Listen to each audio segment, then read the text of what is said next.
Good evening class, আমি সন্তু। তোমরা দেখছো the learning expert 2.0 YouTube channel. আজ থেকে তোমাদের পিএসসি ফুড এসআই 2023-এ যে ফুড এসআই ফর্ম ফিল আপটা হয়েছিল সেই এক্সামের জন্য জিকে জিএস এর ওপরে ক্লাসটা শুরু হচ্ছে। তো আজকে জিকে জিএস এর ফার্স্ট সেটের ক্লাস থাকছে। তো তোমরা প্রত্যেকে জানো পিএসসি ফুড এসআই 50টা করে জিকের কোশ্চেন থাকবে, 50টা করে ম্যাথের কোশ্চেন থাকবে। এই 50টা জিকের কোশ্চেনের মধ্যে বিভিন্ন টপিক থাকবে, যেমন হিস্ট্রি থাকবে, জিওগ্রাফি থাকবে, ইকোনমিক্স, পলিটি থাকবে, তোমাদের সায়েন্সের 3টে সাবজেক্ট অর্থাৎ ফিজিক্স, কেমিস্ট্রি, বায়োলজি থাকবে, স্ট্যাটিক জিকে জিএস থাকবে, কারেন্ট অ্যাফেয়ার্স থাকবে, থাকবে তোমাদের কম্পিউটারের পোর্শন থেকে। তো এই সমস্ত কিছু মিলিয়ে কিন্তু তোমাদের 50টা কোশ্চেন জিকে জিএস এর উপর থেকে আসবে, যেটা আমরা কভার করব এই সেশনে। অর্থাৎ এখানে এই প্রত্যেকটা সেশনে কিন্তু আমরা 25টা করে কোশ্চেন রাখবো। 50টা কোশ্চেন করালে ক্লাসটা অনেকটাই লেন্দি হয়ে যাবে 25টা কোশ্চেনেই, তাই ক্লাস প্রায় তোমাদের 50 মিনিট থেকে 1 ঘন্টা পর্যন্ত ক্লাস এগিয়ে যাবে। তাই প্রত্যেকে বলছি, এই যে সেশনটা চলছে এটা প্রথম থেকে শেষ পর্যন্ত দেখবে, কারণ এখানে শুধুমাত্র এটা ভেবো না যে একটা সেশনে মাত্র 25টা কোশ্চেন হচ্ছে। 25টা কোশ্চেনের যে অপশানগুলো আছে সেই অপশানও কিন্তু ইম্পর্টেন্ট হলে সেগুলো কিন্তু তোমাদের ডিসকাস করা হবে। অর্থাৎ একটা ধরে রাখো তোমরা লামসাম যে একটা সেশন কভার করলে তোমাদের সেখান থেকে কিন্তু 60 থেকে 70টা কোশ্চেন বা 80টা কোশ্চেন কিন্তু তোমাদের একটা সেশনে কভার হয়ে যাবে। এছাড়া এর আগে এই পিএসসি ফুড এস এর ক্লাসের আগে আমি আগে দুটো ক্লাস দিয়েছি, সেটা হলো প্রিভিয়াস ইয়ারের কোশ্চেনের ক্লাস, যেটা 2019-এর এক্সামে দিয়েছিল। তো সেটা আশা করি প্রত্যেকে দেখেছো, না দেখে থাকলে দেখে নেবে। কারণ প্রথমে ক্লাসটা আমরা প্রিভিয়াস ইয়ার দিয়ে শুরু করেছি এই কারণে, তাতে তোমাদের দুটো বেনিফিট হবে। একটা বেনিফিট হলো যে পিএসসি ফুড এসে কেমন ধরনের কোশ্চেন দেয় জিকে জিএস এর উপর থেকে সেই আইডিয়া চলে আসবে। প্রত্যেকটা টপিকের উপর থেকে, অর্থাৎ হিস্ট্রি, বায়োলজি, জিওগ্রাফি, তোমাদের ইকোনমিক্স, পলিটি, কারেন্ট অ্যাফেয়ার্স এর উপর থেকে কতগুলো করে কোশ্চেন থাকছে সেটাও আইডিয়া চলে আসবে। কেমন ধরনের কোশ্চেন, কেমন লেভেলের কোশ্চেন দেয় সেটাও আইডিয়া চলে আসবে। এবং এর পাশাপাশি সেই ক্লাস দুটো যে করিয়েছিলাম সেখানে কিন্তু ইম্পর্টেন্ট ফ্যাক্ট বা রিসেন্ট ফ্যাক্টের সাথেও কিন্তু তোমাদের বা ইম্পর্টেন্ট কোশ্চেনগুলোও কিন্তু সেখানে তোমাদের সেই কোশ্চেনের পাশাপাশিও ডিসকাস করা হয়েছে। তাই প্রত্যেককে বলছি, আগে যে প্রিভিয়াস ইয়ারের ক্লাস দুটো নেওয়া হয়েছে সেগুলো দেখে নেবে, এবং আজ থেকে যে পিএসসি ফুড এসের ক্লাস শুরু হচ্ছে সেটা কিন্তু রেগুলার বেসিসে প্রথম থেকে শেষ পর্যন্ত করবে। এমনটা নয় স্কিপ করে করে দেখলে তাহলে আদৌ কিছু শিখতে পারবে না। যদি স্কিপ করে দেখার মেন্টালিটি থাকে তাহলে প্রত্যেককে বলবো যে ক্লাস টোটালি দেখার দরকার নেই। আর যারা এক্সামের জন্য সিরিয়াস আছো তাদের প্রত্যেককে বলছি প্রথম থেকে শেষ পর্যন্ত ক্লাস দেখবে। যেমনটা তোমাদের হোয়াটসঅ্যাপ গ্রুপে রুটিন প্রোভাইড করা হয় সেই রুটিন ওয়াইজ প্রত্যেকটা ক্লাস কিন্তু অ্যাটেন্ড করবে, কারেন্ট অ্যাফেয়ার্সের ক্লাস অ্যাটেন্ড করবে। তো শুরু করছি আজকে জিকে জিএস এর সেট নাম্বার 1। সেট নাম্বার 1 এর ফার্স্ট কোশ্চেন দেখো, তোমাদের question level easy to moderate বা মডারেট টু হাই লেভেলে রাখার চেষ্টা করব, যাতে করে তোমাদের ইজি সেকশন, মানে কোশ্চেন যদি ইজি আসে তাহলে কিন্তু তোমাদের কোনো রকম অসুবিধা হবে না। সেই কারণে আমরা কোশ্চেনগুলো মডারেট টু হাই লেভেল রাখার চেষ্টা করব। তো যাই হোক, শুরু করছি। গুপ্ত শাসকরা যে রূপার মুদ্র মানে রৌপ্য মুদ্র প্রচলন করেছিলেন তাকে বলা হতো কি? রূপায়ক, কর্ণপণ, দিনারা না পণ? তো গুপ্ত শাসকরা যে রৌপ্য মুদ্র প্রচলন করেছিল তাকে বলা হয় কি? তাকে বলা হয় রূপায়ক। অপশন নাম্বার এ এর কিন্তু সঠিক অ্যান্সার হবে। এখান থেকে কোশ্চেন দিতে পারে, রূপোর মুদ্রার প্রসঙ্গ যেহেতু আসলে এখান থেকে কোশ্চেন দিতেই পারে যে গুপ্ত শাসকরা যে সোনার মুদ্রা প্রচলন করেছিল, যে সোনার কয়েন প্রচলন করেছিল তার নাম কি? তার নাম হলো দিনার। যে ফ্যাক্টগুলো তোমাদের এখানে লেখানো হচ্ছে, কি বলেছি, লেখানো যে ফ্যাক্টগুলো হচ্ছে সেগুলো কিন্তু অবভিয়াসলি খাতায় নোট ডাউন করবে, কারণ এইগুলো হয়তো তোমরা পিডিএফ এ ডাউনলোড করতে পারবে না। পিডিএফ এ শুধুমাত্র কোশ্চেন এবং মানে টাইপ করা যে সেকশনগুলো আছে সেইগুলোই শুধুমাত্র পিডিএফ এ তোমরা ডাউনলোড করতে পারবে। কিভাবে ডাউনলোড করবে? নিচে দেখো যে টেলিগ্রাম লিঙ্কটা তোমাদের সামনে শো হচ্ছে, এই যে @দ্য লার্নিং এক্সপার্ট SD, অথবা এই ক্লাসের ডেসক্রিপশন বক্সটা ফলো করো, তাতে কিন্তু তোমাদের টেলিগ্রামের লিঙ্কটা সরাসরি প্রোভাইড করা আছে। সেটার উপর ক্লিক করলে সরাসরি তোমরা টেলিগ্রাম গ্রুপে জয়েন হতে পারবে এবং সেখান থেকে প্রত্যেকটা ক্লাসের পিডিএফ তোমরা ডাউনলোড করতে পারবে। গুপ্ত বংশের প্রসঙ্গ যেহেতু আসলো, এখান থেকে যদি কোশ্চেন দেয় গুপ্ত বংশের প্রতিষ্ঠাতাকে, কোশ্চেন দিতেই পারে। তো গুপ্ত বংশের প্রতিষ্ঠাতা হলেন শ্রীগুপ্ত। শ্রীগুপ্তের পরে কে এসেছিল? শ্রীগুপ্তের পরে এসেছিল ঘটোৎকচ। একটুখানি ডিটেলসে ডিসকাস করে দিই। শ্রীগুপ্তের পরে এসেছিল ঘটোৎকচ। ঘটোৎকচের পরে এসেছিল প্রথম চন্দ্রগুপ্ত। প্রথম চন্দ্রগুপ্ত প্রথম চন্দ্রগুপ্তের পরে এসেছিল সমুদ্রগুপ্ত। আশা করি প্রত্যেকে ইতিহাস পড়েছো, না পড়ে থাকলে ইতিহাসের ফাউন্ডেশন ব্যাচ চলছে, ফাউন্ডেশন ব্যাচ থেকে অবভিয়াসলি ক্লাসগুলো করবে। সমুদ্রগুপ্তের, এবং মাথায় রাখবে প্রত্যেকটা ক্লাস কিন্তু তোমাদের সম্পূর্ণ ফ্রিতেই কিন্তু এই চ্যানেলেই প্রোভাইড করা হয়। সমুদ্রগুপ্তের পরে এসেছিল কে? এসেছিল রামাগুপ্ত। রামাগুপ্তের পরে এসেছিল দ্বিতীয় চন্দ্রগুপ্ত, বা তাকে আমি লিখছি চন্দ্রগুপ্ত টু। চন্দ্রগুপ্ত 2 এর পরে এসেছিল কুমারগুপ্ত, এবং কুমারগুপ্তের পরে শেষ ছিল কে? স্কন্দগুপ্ত। তো এখানে নামগুলো পরপর লিখলাম এই কারণে, এখান থেকে কিছু ফ্যাক্ট তোমাদের রিলেট করিয়ে দেবো। শ্রীগুপ্ত এবং ঘটোৎকচ এদের একটা উপাধি ছিল। কি উপাধি ছিল? এদের উপাধি ছিল মহারাজা। তো কোশ্চেন দেবে মহারাজা উপাধি কার ছিল? তো শ্রীগুপ্ত এবং ঘটোৎকচ দুজনেরই কিন্তু মহারাজা উপাধি ছিল। কোশ্চেন দেবে মহারাজাধিরাজ এই উপাধিটা কে নিয়েছিলেন? তো মহারাজাধিরাজ এই উপাধিটা নিয়েছিলেন প্রথম চন্দ্রগুপ্ত। কি নিয়েছিলেন? মহারাজাধিরাজ এই উপাধিটা নিয়েছিলেন প্রথম চন্দ্রগুপ্ত। এখান থেকে আরেকটা কোশ্চেন দিতে পারে যে ফা হিয়েন চীনা পরিব্রাজক, চীনা পরিব্রাজক তার নাম কি? ফা হিয়েন। ফা হিয়েন কার রাজসভায় এসেছিলেন বা কার আমলে এসেছিলেন? তো ফা হিয়েন এসেছিলেন চন্দ্রগুপ্ত দ্বিতীয়, অর্থাৎ দ্বিতীয় চন্দ্রগুপ্তের রাজত্বকালে তিনি কিন্তু ভারতে এসেছিলেন এবং তিনি ছিলেন চীনা পরিব্রাজক। কুমারগুপ্ত থেকে এখান থেকে কোশ্চেন দিতে পারে যে নালন্দা ইউনিভার্সিটির সংস্থাপক কে? অর্থাৎ founder of Nalanda university. Founder of Nalanda university কে? তার নাম হলো কুমারগুপ্ত। ইনি কিন্তু নালন্দা ইউনিভার্সিটির ফাউন্ডার ছিলেন। চীনা পরিব্রাজকের প্রসঙ্গ যেহেতু আসলো, এখান থেকে আরেকজন কিন্তু চীনা পরিব্রাজক ভারতে এসেছিলেন। তার নাম কি? তার নাম হলো হিউয়েন সাং। হিউয়েন সাং কার আমলে ভারতে এসেছিলেন? তো হিউয়েন সাং এসেছিলেন হর্ষবর্ধনের আমলে। হিউয়েন সাং কার আমলে? হর্ষবর্ধনের আমলে তিনি ভারতে এসেছিলেন। কিভাবে মনে রাখতে বলেছিলাম? মনে রাখতে বলেছিলাম, দেখো হিউয়েন সাং এর ফার্স্ট অক্ষর কি দ্বারা শুরু? হ দ্বারা শুরু। হর্ষবর্ধনের ফার্স্ট অক্ষর হ দ্বারা শুরু। তো হিউয়েন সাং থেকে হর্ষবর্ধন এইভাবে রিলেট করবে। বাকি আরেকজন যে চীনা পরিব্রাজক থাকবে ফা হিয়েন, তিনি কার আমলে? তিনি এসেছিলেন দ্বিতীয় চন্দ্রগুপ্তের আমলে। পরের কোশ্চেনে আসো, নিচের কোনটি হাতের পেশি নয়? ডেলটয়েড, হিউমেরাস, বাইসেপস, ট্রাইসেপস এর মধ্যে কোনটা হাতের পেশি নয়? কোশ্চেনটা কিন্তু ভালো কনসেপচুয়াল কোশ্চেন। তোমাদের মনে হতে পারে হিউমেরাস হাতে থাকে, ডেলটয়েড হাতে থাকে, বাইসেপস হাতে থাকে, ট্রাইসেপস হাতে থাকে। কোশ্চেনটা দেখো বলেছে কোনটা হাতের পেশি নয়। তো এর মধ্যে যে কোনো একটা আছে, সেটা কিন্তু হাতের হাড়। সেটা কোনটা? সেটা হলো হিউমেরাস। তো হিউমেরাস কিন্তু এটা হাতে থাকে, কিন্তু এটা হলো একটা বোন, অর্থাৎ এটা হলো একটা হাড়। তো হাতের একটা হাড় হলো হিউমেরাস।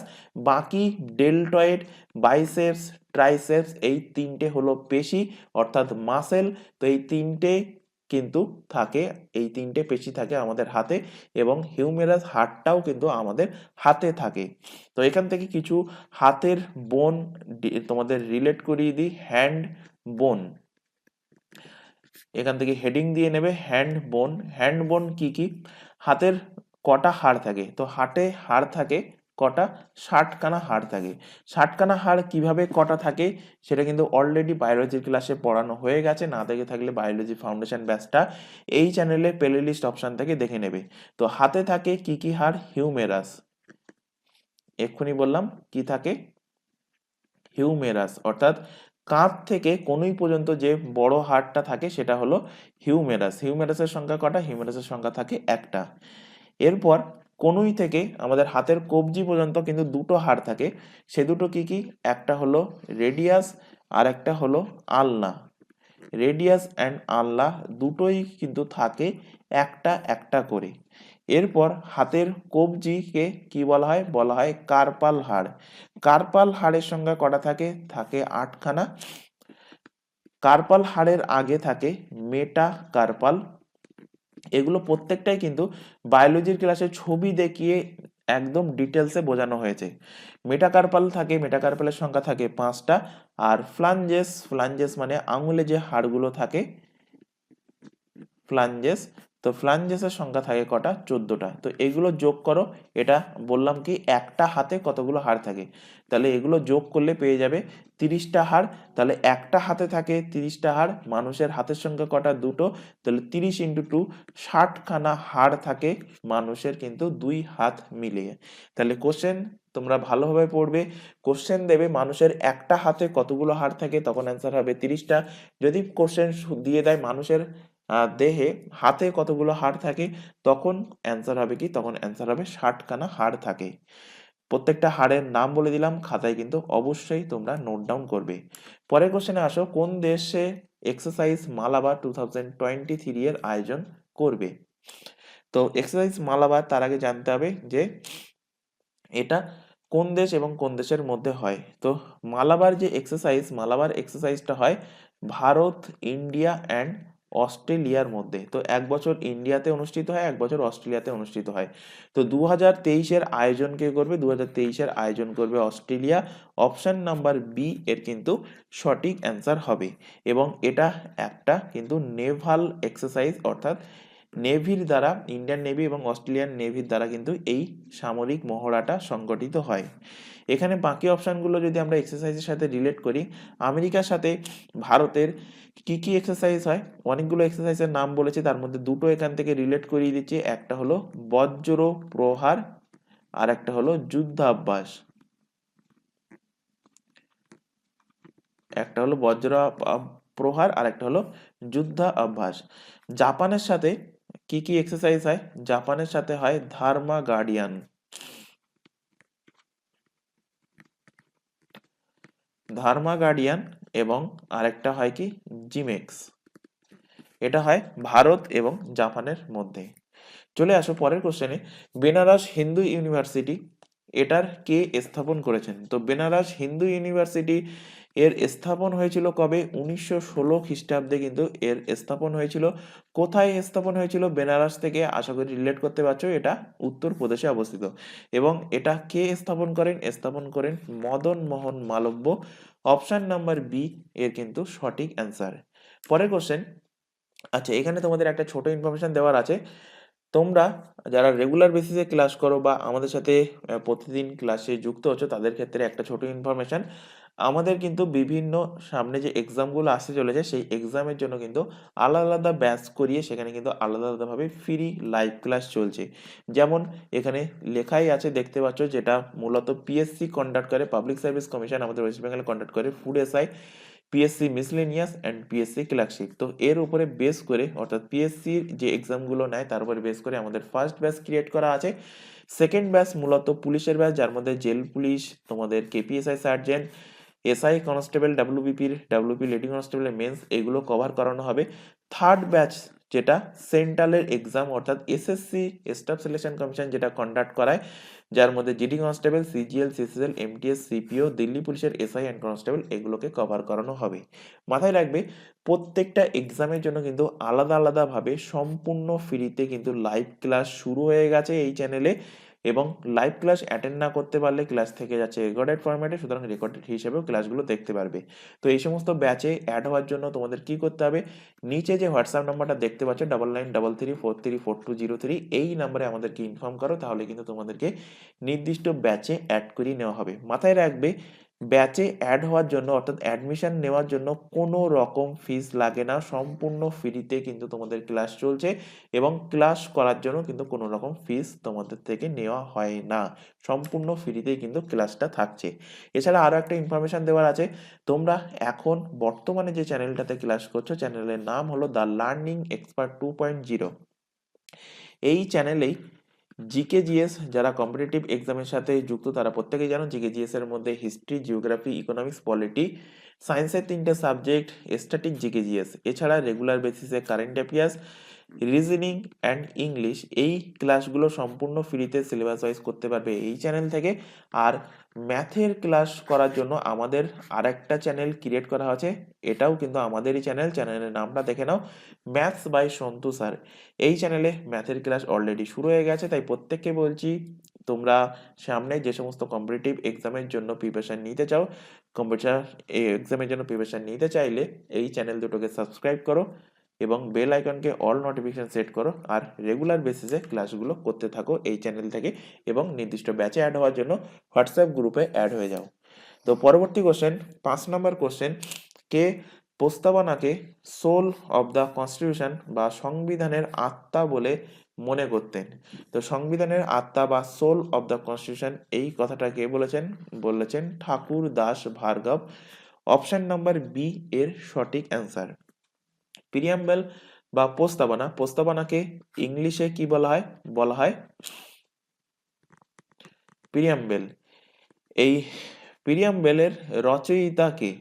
কোশ্চেন দিতেই পারে, কে রচনা করেছেন এই প্রিয়াম্বেলের রচয়িতা কে? তো প্রিয়াম্বল রচনা করেছেন জওহরলাল নেহেরু। জওহরলাল নেহেরু কিন্তু এই প্রিয়াম্বেলের রচয়িতা।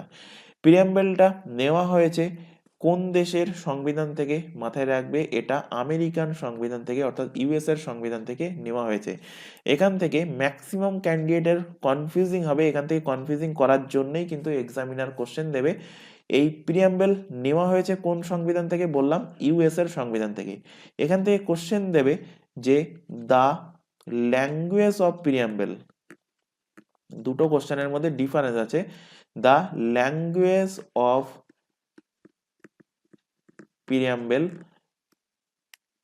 এটা নেওয়া হয়েছে কোন দেশের সংবিধান থেকে? তো এটা নেওয়া হয়েছে অস্ট্রেলিয়ার সংবিধান থেকে।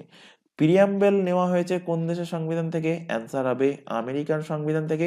কোশ্চেন যখনই দিয়ে দেবে যে দ্য ল্যাঙ্গুয়েজ অফ প্রিয়াম্বেল, এই ল্যাঙ্গুয়েজ শব্দটা যখনই থাকবে অ্যান্সার হয়ে যাবে সেটা অস্ট্রেলিয়ার সংবিধান থেকে এই প্রিয়াম্বেলটা নেওয়া হয়েছে।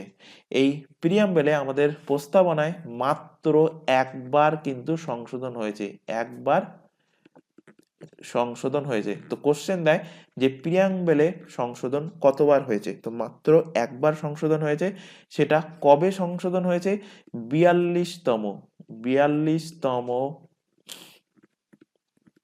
অ্যামেন্ডমেন্ট 1976 সালে 42তম অ্যামেন্ডমেন্টের মাধ্যমে এই সংশোধনটা হয়েছে। এই সংশোধনে কি হয়েছিল? 3টে শব্দ যুক্ত হয়েছিল। 3টে শব্দ কি কি? Socialist, socialist, secular, socialist secular, আর একটা হলো ইন্টিগ্রিটি। এই 3টে শব্দ অ্যাড হয় কোন সংশোধনীতে? 42তম সংশোধনীতে। এই কারণে এই 42তম সংশোধনীকে কি বলা হয়? বলা হয় মিনি কনস্টিটিউশন, মিনি কনস্টিটিউশন। তাহলে দেখতেই পাচ্ছ যে একটা কোশ্চেনের মধ্যে তোমাদের কতগুলো ফ্যাক্ট এখান থেকে তো কভার হয়ে যাচ্ছে। এছাড়া এখান থেকে যেহেতু সোল অফ দ্য কনস্টিটিউশন, এই কথাটা কে বলেছেন? ঠাকুরদাস ভার্গব। তো এখান থেকে কিছু উক্তি তোমাদের রিলেট করিয়ে দেবো। 3টে উক্তি আছে, 3টেই কিন্তু ইম্পর্টেন্ট। পলিটিক্যাল হরোস্কোপ, পলিটিক্যাল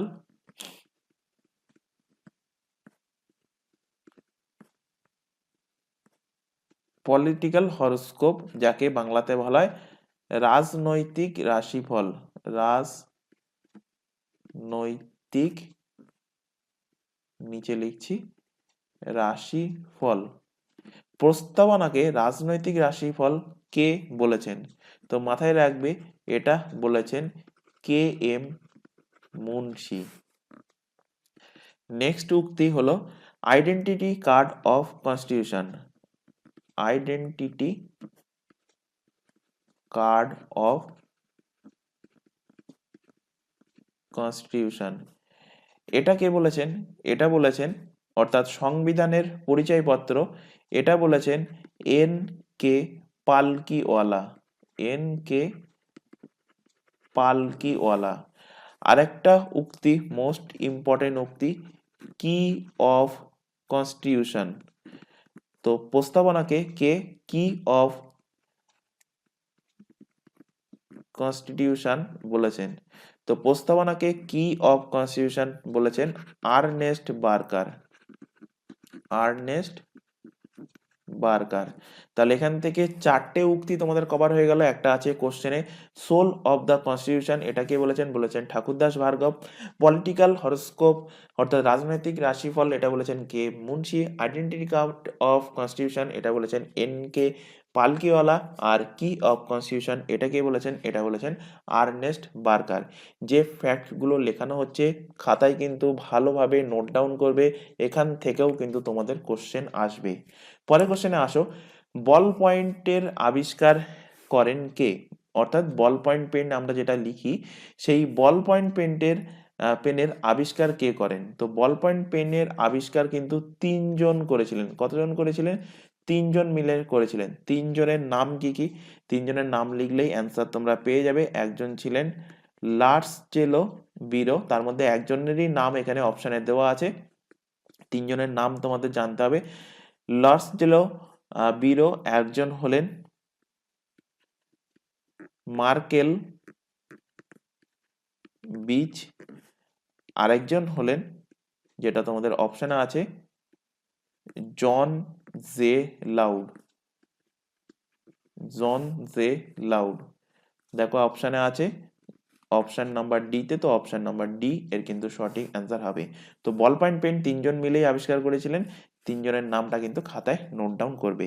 পরের কোশ্চেনে আসো, ভারতের কোন পঞ্চবার্ষিকী পরিকল্পনা সময়কাল ন্যূনতম চাহিদা পূরণের কর্মসূচিটি শুরু করেছিল? চতুর্থ, পঞ্চম, ষষ্ঠ না সপ্তম পরিকল্পনাকালে?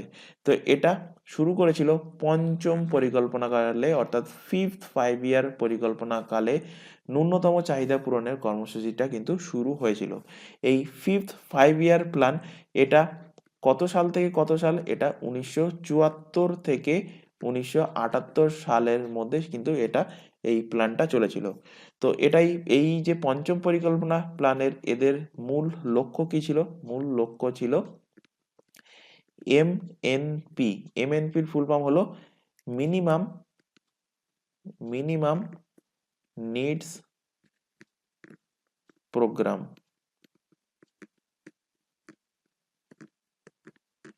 একে শর্টে কি বলা হয়? MNP। তো MNP বলা হয়েছে কোন পঞ্চবার্ষিকী পরিকল্পনায়? কোশ্চেন দিতে পারে, তো অ্যান্সার হবে পঞ্চম পঞ্চবার্ষিকী পরিকল্পনায়।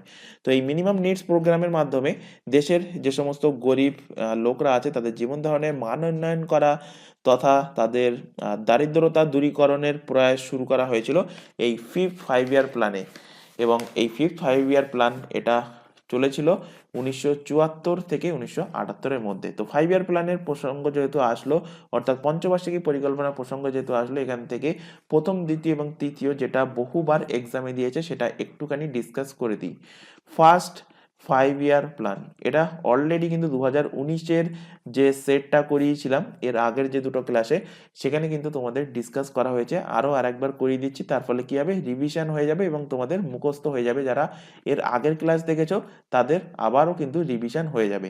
তো ফার্স্ট 5 ইয়ার প্ল্যান 1951 থেকে, আচ্ছা কোশ্চেন ফার্স্টে এরকম দেবে যে পঞ্চবার্ষিকী পরিকল্পনা শুরু হয় কত সাল থেকে? তো অ্যান্সার কি হবে? অ্যান্সার হবে 1951 সাল থেকে। এবং যার মধ্যে ফার্স্ট 5 ইয়ার প্ল্যান 1951 থেকে 1956 সালের মধ্যে সীমাবদ্ধ ছিল। ফার্স্ট 5 ইয়ার প্ল্যানকে কি মডেল বলা হয়? অনেক এক্সামে কোশ্চেন দিয়েছে, হ্যারোড, বিশেষ করে রেলের এক্সামে এবং পিএসসির এক্সামে, দুটো এক্সামে কিন্তু কোশ্চেনটা দিয়েছে। তো বলা হয় হ্যারোড ডোমার মডেল। হ্যারোড ডোমার মডেল বলা হয় কোন পঞ্চবার্ষিকী পরিকল্পনাকে? বলা হয় ফার্স্ট 5 ইয়ার প্ল্যান, অর্থাৎ প্রথম পঞ্চবার্ষিকী পরিকল্পনাকে। প্রথম পঞ্চবার্ষিকী পরিকল্পনার এম অর্থাৎ লক্ষ্য কি ছিল? বহুবার এক্সামে দিয়েছে। তো এগ্রিকালচারের দিকে তাদের কিন্তু লক্ষ্য ছিল, অর্থাৎ ডেভেলপমেন্ট অফ এগ্রিকালচার কিন্তু লক্ষ্য ছিল প্রথম পঞ্চবার্ষিকী পরিকল্পনায়। এইভাবে কোশ্চেন দেবে, এগ্রিকালচারের ওপরে এগ্রিকালচারকে ডেভেলপ করার ব্যাপারে আলোচনা করা হয়েছিল কোন পঞ্চবার্ষিকী পরিকল্পনায়? যেমন এখানে দেওয়া হয়েছে যে ন্যূনতম চাহিদা পূরণের কর্মসূচিটি শুরু হয়েছিল কোন পঞ্চবার্ষিকী পরিকল্পনায়? তো এইভাবে কিন্তু কোশ্চেন তোমাদের থাকবে। চলে আসো সেকেন্ড 5 ইয়ার প্ল্যান। 5 ইয়ার প্ল্যানকে FYP লিখছি শর্ট ফর্মে। সেকেন্ড 5 ইয়ার প্ল্যান এর জাস্ট পরেই শুরু হয়েছিল, অর্থাৎ 1956 থেকে 1961 এর মধ্যে চলেছিল সেকেন্ড 5 ইয়ার প্ল্যান। সেকেন্ড 5 ইয়ার প্ল্যানকে কি বলা হয়? বলা হয় পিসি মহালানোবিশ মডেল। তো সেকেন্ড 5 ইয়ার প্ল্যান বা পিসি মহালানোবিশ মডেল বলা হয় কোন 5 ইয়ার প্ল্যানকে? হ্যারোড ডোমার মডেল বলা হয় কোন 5 ইয়ার প্ল্যানকে? এইভাবেও কিন্তু তোমাদের কোশ্চেন আসবে। এবং সেকেন্ড 5 ইয়ার প্ল্যানে লক্ষ্য দেওয়া হয়েছিল কোন দিকে? পাবলিক সেক্টর অ্যান্ড দেওয়া হয়েছিল ইন্ডাস্ট্রির দিকে, ইন্ডাস্ট্রিয়ালাইজেশন বা ইন্ডাস্ট্রির দিকে লক্ষ্য দেওয়া হয়েছিল। থার্ড 5 ইয়ার প্ল্যান এটা 1961 থেকে 1966 হলো থার্ড 5 ইয়ার প্ল্যান। এবং থার্ড 5 ইয়ার প্ল্যানকে কি বলা হয়? বলা হয় গড গিল যোজনা। সেখান থেকে অনেকগুলো ফ্যাক্ট রিলেট করিয়ে দিলাম, প্রত্যেকটা ফ্যাক্টই কিন্তু তোমাদের মনে রাখতে হবে এবং খাতায় নোট ডাউন করবে। পরের কোশ্চেনে আসো, আর্থ রোটেশন ডে কবে পালন করা হয়? Very very important day. তো এখান থেকে ম্যাক্সিমাম ক্যান্ডিডেট পড়ে যায় কি আর্থ ডে কবে পালন করা হয়? পালন করা হয় 22শে এপ্রিল। কিন্তু কোশ্চেন যদি চলে আসে আর্থ রোটেশন ডে, এই আর্থ রোটেশন ডে কবে পালন করা হয়? আর্থ রোটেশন ডে পালন করা হয় 8 জানুয়ারিতে পালন করা হয়। তো এই আর্থ রোটেশন ডে 8 জানুয়ারিতে কেন পালন করা হয়? কারণ এই 8 জানুয়ারিতে পৃথিবী তার অক্ষের চারিপাশে 24 ঘন্টায় এক পাক ঘোরে, এটা কিন্তু প্রমাণিত হয়েছিল, এটা সেদিন কিন্তু আবিষ্কার হয়েছিল। তো সেই কারণে 8 জানুয়ারি তারিখটা আর্থ রোটেশন ডে হিসেবে পালন করা হয়। পরের কোশ্চেনে আসো, ভারতের একটি পূর্ববাহী নদী হলো কোনটা? তো এই অপশন চারটের মধ্যেই অবভিয়াসলি তোমাদের খুঁজে বার করতে হবে যে এর মধ্যে কোনটা ভারতের পূর্ব দিকে বাহিত নদী। তো নর্মদা পশ্চিম বাহিনী নদী, এটা হবে না। তাপ্তি, এটাও কিন্তু পশ্চিম বাহিনী নদী। একমাত্র কাবেরী ব্রহ্মগিরি হলো পূর্ববাহী নদী, অর্থাৎ পূর্ব দিকে এটা বাহিত হয়েছে। তো কাবেরী নদী এর উৎপত্তি হয়েছে কোথা থেকে? উৎপত্তি হয়েছে পশ্চিম ঘাট পর্বতমালা, অর্থাৎ ওয়েস্টার্ন ঘাট থেকে এর উৎপত্তি হয়েছে এবং এটা গিয়ে পূর্ব দিকে বাহিত হয়ে এটা পড়েছে কোথায়? পড়েছে বে অফ বেঙ্গল, অর্থাৎ বঙ্গোপসাগরে পড়েছে। এখান থেকে একটা কোশ্চেন দেবে যে কাবেরী নদীর ওপরে, বা কোশ্চেন দেবে যে শিবসমুদ্রম ড্যাম কোন নদীর ওপরে অবস্থিত? শিবসমুদ্রম প্রিভিয়াস ইয়ারে কোশ্চেন ঘেটে দেখবে, বহুবার এই কোশ্চেনটা দিয়েছে। শিবসমুদ্রম ড্যাম বা বাঁধ এটা কোন নদীর ওপরে অবস্থিত? তো এটা অবস্থিত কাবেরী নদীর ওপরে। কাবেরী থেকে আরেকটা ফ্যাক্ট তোমাদের রিলেট করিয়ে দিই, কাবেরী নদীকে কি বলা হয়? কাবেরী নদীকে বলা হয় গঙ্গা অফ সাউথ, বা একে বলা হয় Ganga of south India, Ganga of south India, বা একে বলা হয় বাংলাতে দক্ষিণ ভারতের গঙ্গা। তো কোশ্চেন দেবে দক্ষিণ ভারতের গঙ্গা কাকে বলে? বলা হয় কাবেরী নদীকে। কিন্তু কনফিউশন তখনই ক্রিয়েট হবে যখন কোশ্চেন দেবে যে দক্ষিণী গঙ্গা দক্ষিণী গঙ্গা বলা হয় কোন নদীকে? তো যখন কোশ্চেন দেবে দক্ষিণী গঙ্গা বলা হয় কোন নদীকে, তখন অ্যান্সার হবে গোদাবরীকে বলা হয় দক্ষিণী গঙ্গা। আর যদি কোশ্চেন যায় দক্ষিণ ভারতের গঙ্গা বা গঙ্গা অফ সাউথ ইন্ডিয়া, তখন অ্যান্সার হবে কাবেরী। তো দুটো কোশ্চেন অবভিয়াসলি মাথায় রাখবে, দুটো কোশ্চেন কিন্তু ম্যাক্সিমাম ক্যান্ডিডেট গুলিয়ে ফেলে। পরের কোশ্চেনে চলে আসো, কে বাংলাদেশকে রেশম ভান্ডার বলে উল্লেখ করেছিলেন? তো বাংলাদেশকে রেশম ভান্ডার বলে উল্লেখ করেছিলেন মানুচি। অপশন নাম্বার ডি এর কিন্তু সঠিক অ্যান্সার হবে। ইনি একজন ইউরোপিয়ান পর্যটক এবং ইনি এসেছিলেন কার দরবারে? ইনি এসেছিলেন ঔরঙ্গজেবের দরবারে। তো ঔরঙ্গজেবের দরবারে এসেছিলেন কে? মানুচি, এবং মানুচিকে বাংলাদেশের রেশমের ভান্ডার হিসাবে বা রেশমের ভান্ডার বলে উল্লেখ করা হয়েছে। ঔরঙ্গজেবের প্রসঙ্গ যেহেতু আসলো, ঔরঙ্গজেবের উপাধি কি? ঔরঙ্গজেবের উপাধি হলো জিন্দা পীর। কোশ্চেন দেয় জিন্দা পীর নামে পরিচিত কে? অপশনে থাকবে বাবর, আকবর, ঔরঙ্গজেব, শাহজাহান। তো অ্যান্সার কি হবে? অ্যান্সার হবে ঔরঙ্গজেবকে জিন্দা পীর উপাধি দেওয়া হয়েছিল। কেন জিন্দা পীর উপাধি দেওয়া হয়েছিল? কারণ ঔরঙ্গজেব ইনি কিন্তু ফকিরের মতো জীবনযাপন করতেন, তাই এনাকে জিন্দা পীর উপাধি দেওয়া হয়। জিন্দা পীর বা একে জীবন্ত পীর বা ফকিরও কিন্তু একে বলা হয়। কোশ্চেন দিতে পারে যে কোন মুঘল সম্রাটকে ফকির বলা হতো? তো বলা হতো ঔরঙ্গজেবকে। এখান থেকে আরেকটা কোশ্চেন তোমাদের রিলেট করিয়ে দিই, যেহেতু উইলিয়াম হকিন্সের নাম অপশানে আছে। এটা কেবিসির এক্সামেও কিন্তু, কেবিসি এক্সাম বলছি, কেবিসিতেও কিন্তু এই কোশ্চেনটা এখান থেকে দিয়েছিল।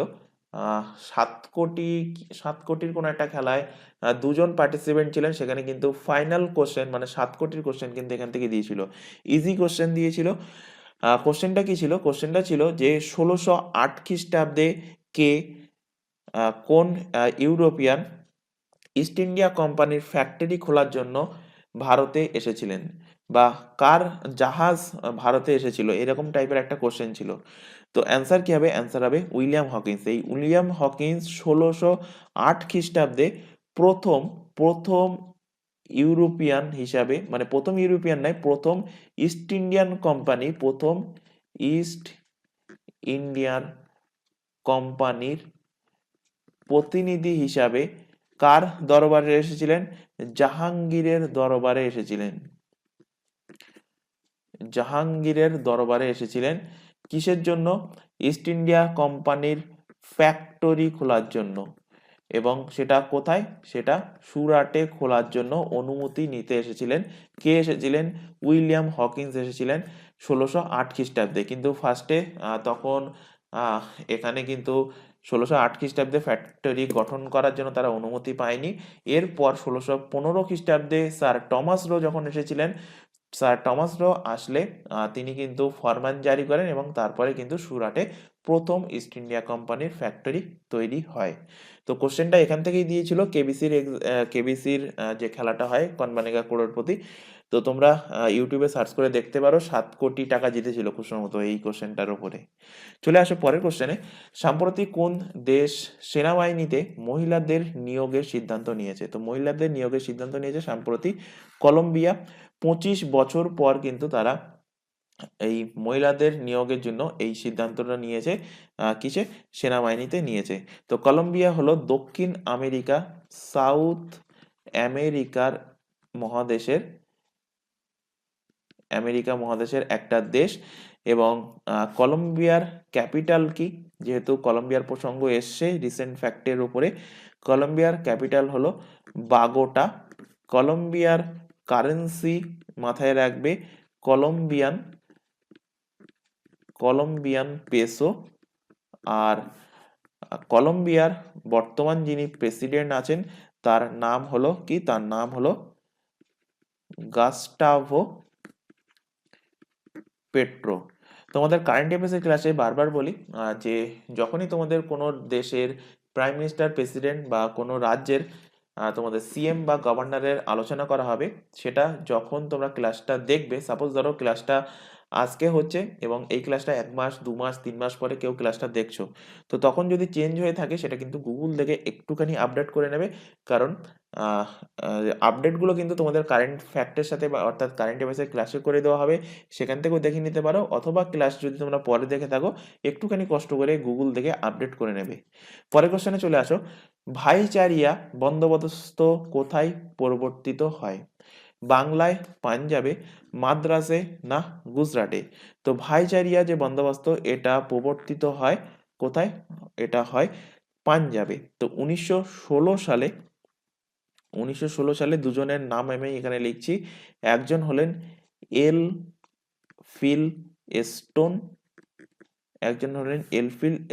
আর একজন হলেন হল্ট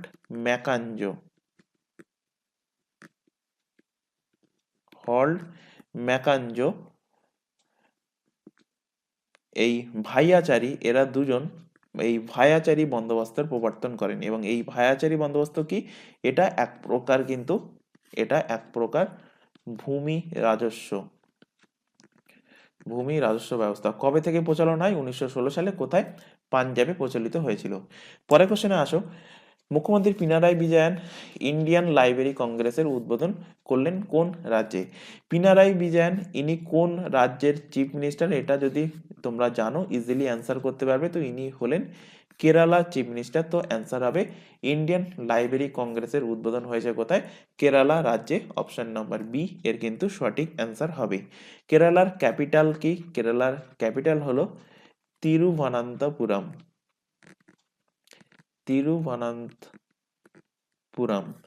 কেরালার চিফ মিনিস্টার এক্ষুনি বললাম পিনারাই বিজয়ন, আর কেরালার বর্তমান যিনি গভর্নর আছেন তার নাম হলো আরিফ মোহাম্মদ খান। কেরালার কুন্নুরে এই ইন্ডিয়ান লাইব্রেরি কংগ্রেসের উদ্বোধন করা হয়েছে রিসেন্টলি। চলে আসো পরের কোশ্চেন, মানুষের হৃৎপিণ্ডের কোন প্রকোষ্ঠে অক্সিজেনযুক্ত রক্ত প্রথমে প্রবেশ করে? ভালোভাবে খেয়াল করবে, কোশ্চেন কি বলেছে? প্রথমে প্রবেশ করে। তো যদি কোশ্চেন এইভাবে দিত যে মানুষের হৃৎপিণ্ডের কোন প্রকোষ্ঠে অক্সিজেনযুক্ত রক্ত প্রবেশ করে, আচ্ছা তার আগে এর অ্যান্সার বলে নি। তো অক্সিজেনযুক্ত রক্ত প্রথমে প্রবেশ করে কোথায়? আচ্ছা ছবি এখানে আঁকছি, আমি একটা লামসাম ছবি আঁকছি। এটা একটা ধরে নাও যে মানুষের হার্টের 4টে প্রকোষ্ঠ। এটা হলো এটা হলো ডান অলিন্দ, আচ্ছা বাংলায় লিখছি আমি, ডান অলিন্দ। তাহলে এটা হবে কি? বাম অলিন্দ। এটা হবে বাম নিলয়।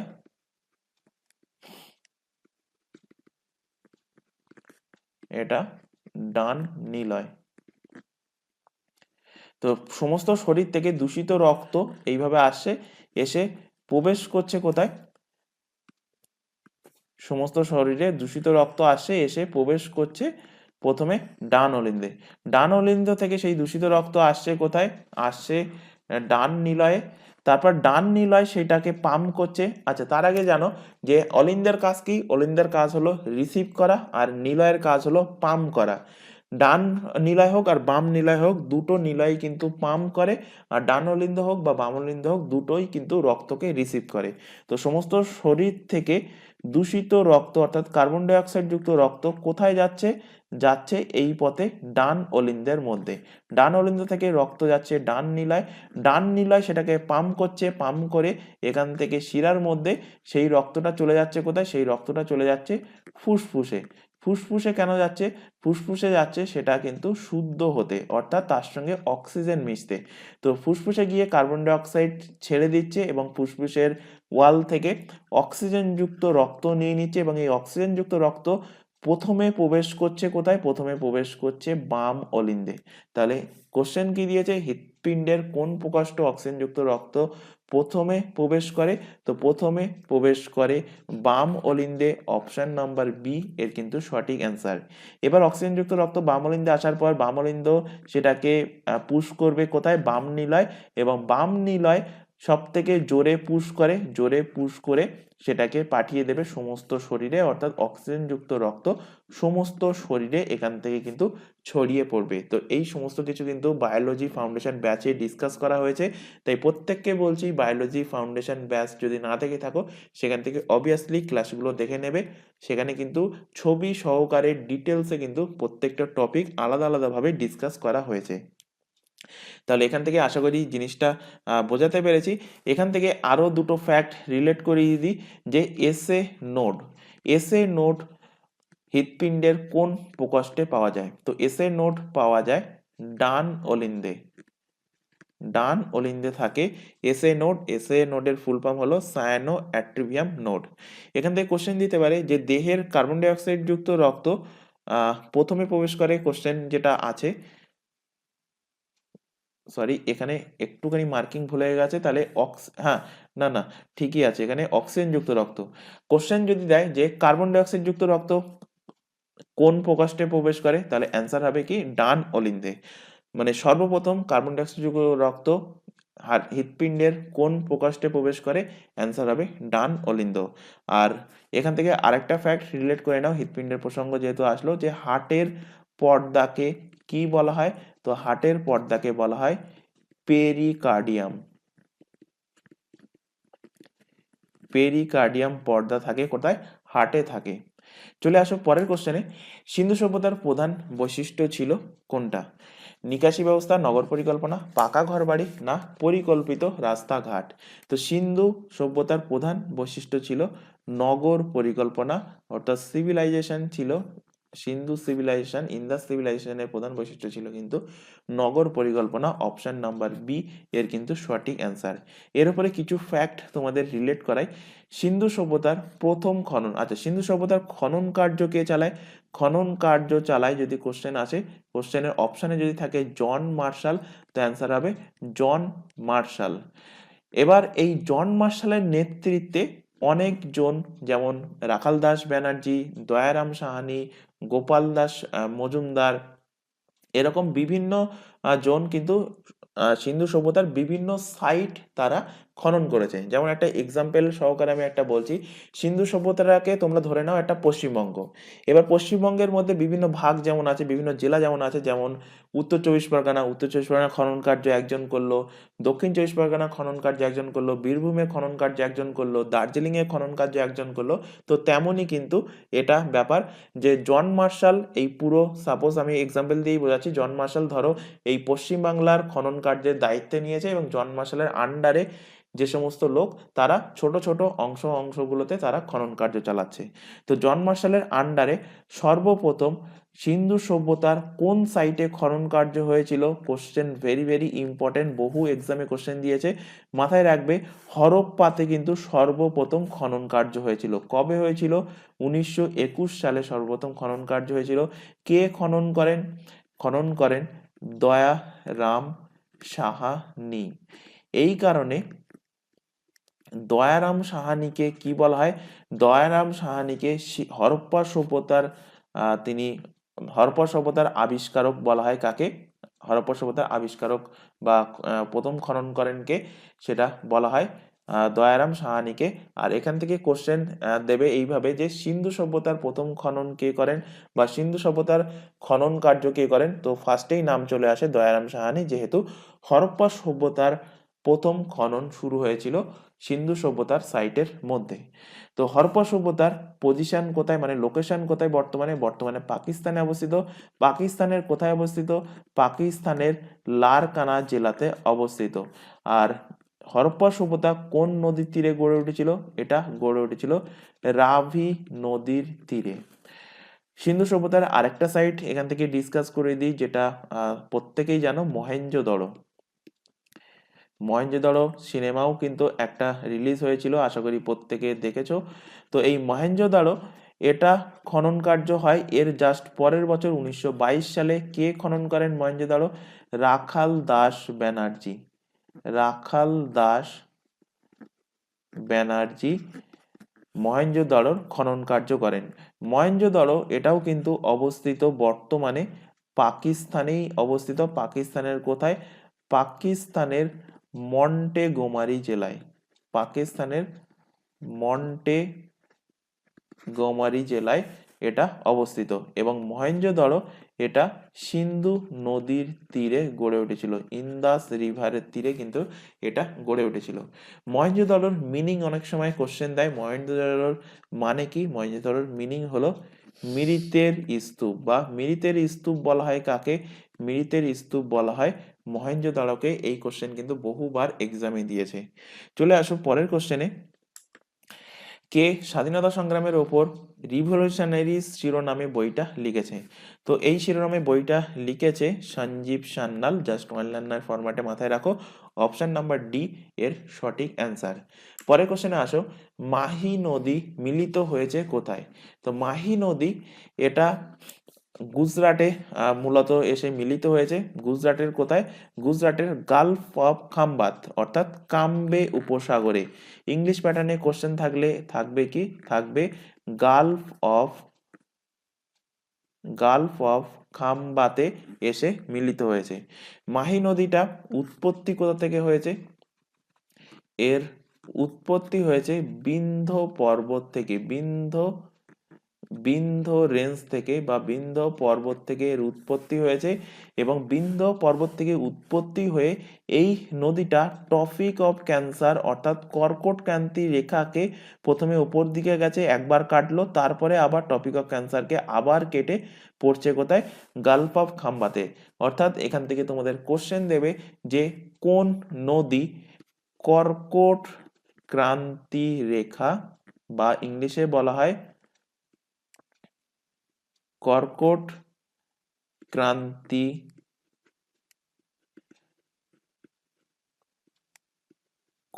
ক্রান্তি রেখা কে দুইবার কেটেছে? কর্কট ক্রান্তি রেখাকে দুইবার কেটেছে কোন নদী? তো দুইবার কেটেছে মাহি রিভার, মাহি নদী। এটা টপিক অফ ক্যান্সারকে দুইবার কেটেছে। তো এই কোশ্চেন কিন্তু অনেকবার এক্সামে দিয়েছে, মাথায় রাখবে কোশ্চেনটা। আবারও বলছি, যে ফ্যাক্টগুলো তোমাদের এখানে নোট ডাউন করানো হচ্ছে সেগুলো কিন্তু অবভিয়াসলি খাতায় নোট ডাউন করবে। আর এই ক্লাসের কোশ্চেন অ্যান্সার যেগুলো আছে, অর্থাৎ প্রিন্টিং অবস্থায় মানে টাইপিং অবস্থায় যে কোশ্চেন অ্যান্সারগুলো আছে সেগুলোর যদি পিডিএফ ডাউনলোড করতে চাও, নিচে যে টেলিগ্রাম লিঙ্কটা দেওয়া আছে @TheLearningExpertSD, এই টেলিগ্রাম লিঙ্কে জয়েন হয়ে যাও, অথবা এই ক্লাসের ডিসক্রিপশন বক্সে লিঙ্কটা পেয়ে যাবে, সেটার উপর ক্লিক করলে সরাসরি টেলিগ্রামে জয়েন হয়ে যেতে পারবে। তবে তার আগে টেলিগ্রাম অ্যাপসটা অবশ্যই কিন্তু ডাউনলোড করে রাখবে। পরের কোশ্চেনে আসো, কুমার সম্ভবা কোন ভাষায় লেখা হয়েছে? তো কুমার সম্ভব এটা কার লেখা? কোশ্চেন দিতে পারে। তো এটা লিখেছে কালিদাস। এবং এটা কোন ভাষায় লেখা? এটা লেখা সংস্কৃত ভাষায়। অপশন নাম্বার সি এর কিন্তু সঠিক অ্যান্সার। পরে কোশ্চেনে আসো, বাংলার নীল চাষীদের উপর নীলকরদের অত্যাচারের কথা সর্বপ্রথম কোন পত্রিকায় প্রকাশিত হয়? তো নীলকরদের অত্যাচারের কথা সর্বপ্রথম যে পত্রিকায় প্রকাশিত হয় তার নাম হলো Hindu patriot. Option number B এর সঠিক অ্যান্সার। হিন্দু প্যাট্রিয়ট এটার এই পত্রিকার মালিক কে ছিলেন? এই পত্রিকার মালিক ছিলেন হরিশ চন্দ্র মুখার্জি বা মুখোপাধ্যায়।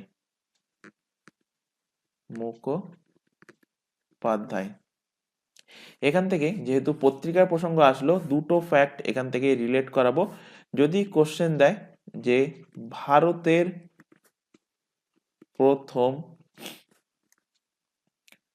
প্রথম সাপ্তাহিক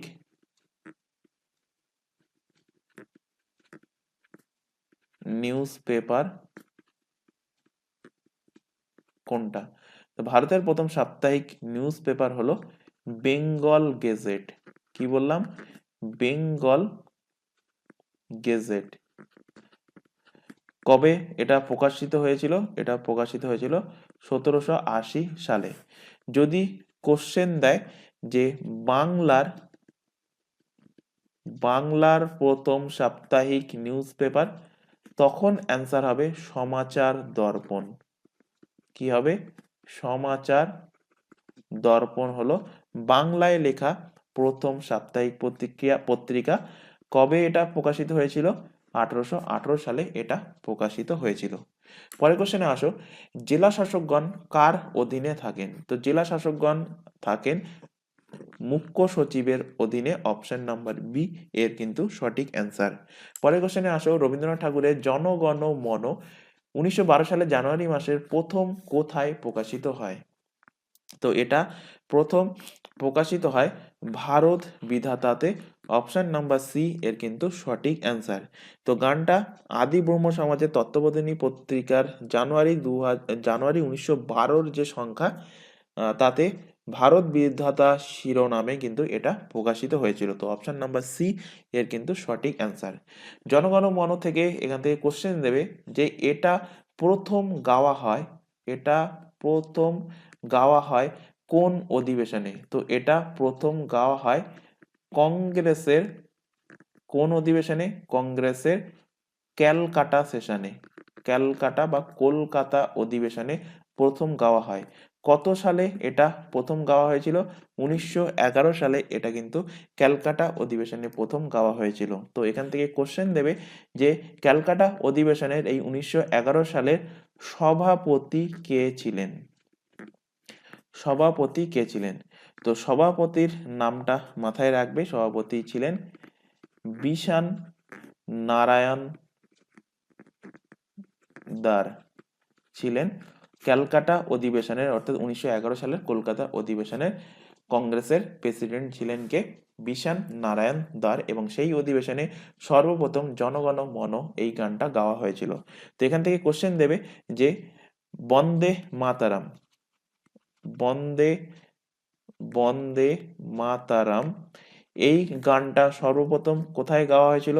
এই গানটা সর্বপ্রথম কিন্তু কংগ্রেসের 1896 সালের অধিবেশনে, এবং এই অধিবেশনটাও কিন্তু কলকাতাতে হয়েছিল, অর্থাৎ ক্যালকাটা অধিবেশনেই কিন্তু দুটো গানই গাওয়া হয়েছিল, বন্দে মাতরম এবং জনগণ মন। এখান থেকে ম্যাক্সিমাম ক্যান্ডিডেট যেটা ভুল করে, জনগণ মন এটা আমাদের কি? ম্যাক্সিমাম ক্যান্ডিডেট বলবে যে এটা আমাদের জাতীয় গান। না, জাতীয় গান বন্দে মাতারাম, জাতীয় গান জনগণ মন নয়।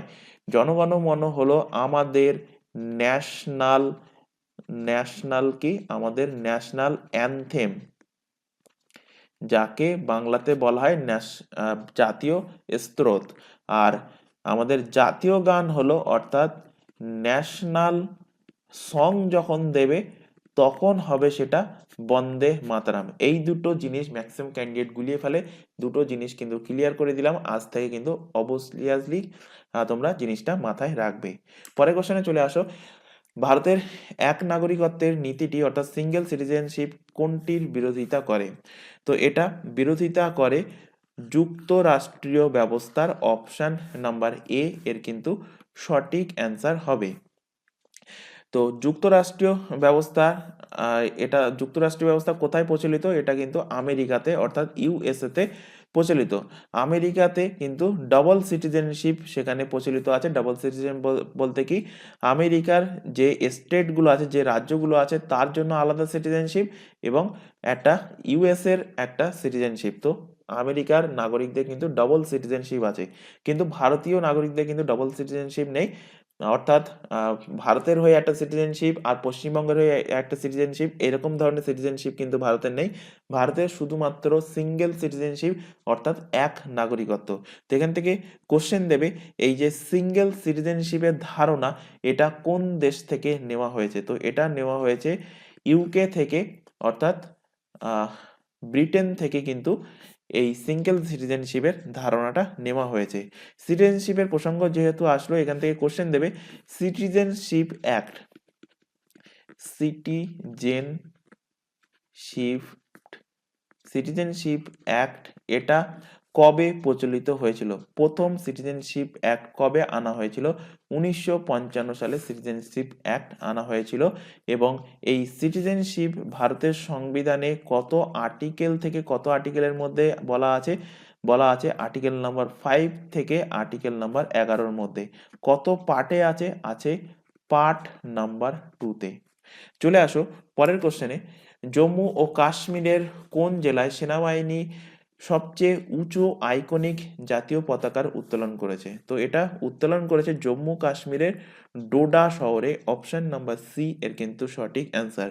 তো ডোডা শহরে এই যে সবচেয়ে উঁচু আইকনিক পতাকা উত্তোলন করা হয়েছে, এর হাইট কত? এর হাইট 100 ফুট। চলে আসো পরের কোশ্চেন। ভারতের প্রথম পঞ্চবার্ষিকী পরিকল্পনার মূল ভিত্তি কি ছিল? তো এক্ষুনি তোমাদের আলোচনা করলাম একটু আগেই, যখন ফার্স্ট তিনটে পঞ্চবার্ষিকী পরিকল্পনা অর্থাৎ ফার্স্ট, সেকেন্ড এবং থার্ড, সেগুলোকে কি মডেল বলা হয়, কি যোজনা বলা হয়, তো সেখানেই আলোচনা করেছি। ফার্স্ট পঞ্চবার্ষিকী পরিকল্পনাকে বলা হয় হ্যারোড ডোমারের অর্থনৈতিক উন্নয়নের model, হ্যারোড Domar model. Option number A এর কিন্তু সঠিক অ্যান্সার। চলে আসো আজকের ক্লাসের লাস্ট কোশ্চেন। কাল বৈশাখী হয়, এটাও কিন্তু তোমাদের এক্সামে এসেছিল কোশ্চেনটা। কাল বৈশাখী কোথায় বেশি হয়? তো এটা হয় আমাদের জানো পশ্চিমবঙ্গে, বাংলাদেশে, অর্থাৎ পূর্ব ভারতে কিন্তু সব থেকে বেশি হয়। অপশন নাম্বার সি এর কিন্তু সঠিক অ্যান্সার। কাল বৈশাখীটা মূলত মার্চ এপ্রিল বলতে পারো, বা এপ্রিল মে মাস নাগাদ কিন্তু এই কালবৈশাখীটা হয়, অর্থাৎ বাংলাতে তখন বৈশাখ মাস। বাংলা মাস কি? বাংলা মাস বৈশাখ মাস। এবং কাল মানে কি? এই কাল বৈশাখী দুটো অর্থ আছে। কাল ফর কি? আচ্ছা, এখানে কালিটা চেঞ্জ করে নি। কাল ফর হলো ধ্বংস, কাল ফর ধ্বংস। আর বৈশাখী মানে বৈশাখ মাসে এই এই ঝড়টা হচ্ছে, তো সেখান থেকেই নামটা হয়েছে কাল বৈশাখী। তো এই কাল বৈশাখী পশ্চিমবঙ্গ এপ্রিল মে মাস নাগাদ পশ্চিমবঙ্গ পার্শ্ববর্তী অঞ্চলে মাঝে মাঝে বজ্রবিদ্যুৎ সহ যে প্রচণ্ড ঝড় বৃষ্টি হয় তাকেই কিন্তু এই কালবৈশাখী ঝড় বলা হয়। এবং কালবৈশাখী ঝড় উত্তর দিক থেকে প্রবাহিত হয় বলে একে ইংরাজিতে কি বলা হয়? একে ইংরাজিতে নর ওয়েস্টার, নর ওয়েস্টারও কিন্তু বলা হয় কাল বৈশাখী ঝড়কে। এটা কিন্তু মাথায় রাখবে।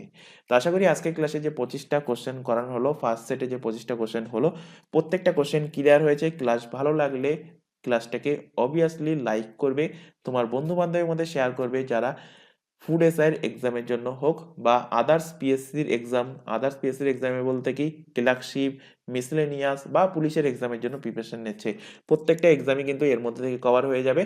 তো বিশেষ করে যারা ফুড এসআইয়ের এক্সামের জন্য প্রিপারেশন নিচ্ছ তাদের প্রত্যেককে বলবো প্রথম দিন থেকে ভালোভাবে প্রিপারেশন নাও। যে কোশ্চেনগুলো করানো হচ্ছে, যে ফ্যাক্টগুলো করানো হচ্ছে ক্লাসের শেষে, এই ক্লাসটাকে দরকার পড়লে আরও আরেকবার রিমাইন্ড করে দেখো। বাড়িতে রিভিশন করবে। রিভিশনের ওপরে তোমরা এটা নয় যে একটা বই দুটো বই কমপ্লিট করে চলে গেলাম, রিভিশন করলে না। রিভিশন না করলে জিনিস কিন্তু তোমাদের মাথা থেকে বেরিয়ে যাবে, ভুল হবে। তাই বারবার বলছি রিভিশন করবে। দরকার পড়লে একটা ভিডিও 2 বার 3 বার তোমরা দেখবে। তো যাই হোক, বলে দিলাম এইভাবে কিন্তু তোমরা পড়াশোনাটা শুরু করো। আর মার্চ মাসের খুব সম্ভবত মিডিল নাগাদ তোমাদের এক্সাম হবে, এই ফুড এসআইয়ের এক্সাম। মার্চ ধরে নিতে পারো, মার্চ 2024। তো এখন থেকে ধরে নিতে পারো হাতে মাত্র কিন্তু 2 মাস সময় আছে। মাত্র কত? 2 মান্থ। তো এটা কিন্তু শুধুমাত্র মাত্র টাইম। এটা ভেবো না যে 2 মাস মানে অনেক লং টাইম আছে। 13 লাখ ফর্ম ফিল আপ করেছে, প্রত্যেকেই জানো 13 লাখ ফর্ম ফিল আপ করেছে, সেখানে মাত্র ভ্যাকান্সি 480টা। সুতরাং কম্পিটিশন কি লেভেল সেটা কিন্তু আশা করি বুঝতে পারছো। তো যাই হোক, ক্লাস আমরা আজকে এখানে শেষ করলাম, ফার্স্ট সেটের ক্লাস। ক্লাস ভালো লাগলে আবারও বলছি ক্লাসটাকে লাইক করবে, তোমার বন্ধু বান্ধবের মধ্যে শেয়ার করবে যারা কম্পিটিটিভ এক্সামের জন্য প্রিপারেশন নিচ্ছে। তো আজকের ক্লাস এই পর্যন্ত, নেক্সট দেখা হবে পরবর্তী ক্লাস নিয়ে। Thank you.